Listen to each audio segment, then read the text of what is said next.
மத்திய மாநில அரசுகளே நீதி வழங்கிடு. சின்ன உடைப்பு கிராமத்தில் வாழ்ந்து வருகின்ற தேவேந்திரகுல வேளாளர்களை வஞ்சிக்கின்ற மத்திய மாநில அரசுகளை வளரும் தமிழகம் கட்சியின் சார்பில் வன்மையாக கண்டிக்கிறோம். வேந்தர் இன காவலர் மூவேந்தர் இனத்தின் முடிசூடா மன்னன், தமிழக அரசியல் வரலாற்றில் தவிர்க்க முடியாத தலைவன், வளரும் தமிழகம் கட்சியின் மாநில தலைவர் பாளை பட்டாபியார் அவர்களின் சார்பில் மத்திய மாநில அரசுகளுக்கு வன்மையான கண்டனத்தை தெரிவிக்கிறோம்.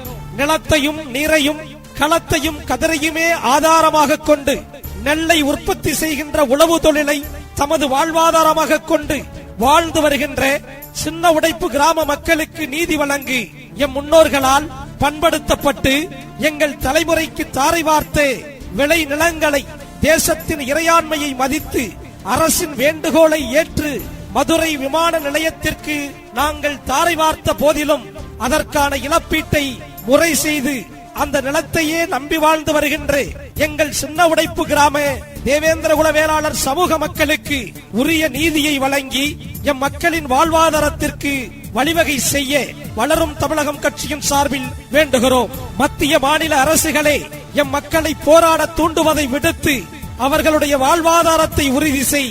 மத்திய மாநில அரசுகளே எம் மக்களுக்கு உடனடியாக நீதி வழங்கு.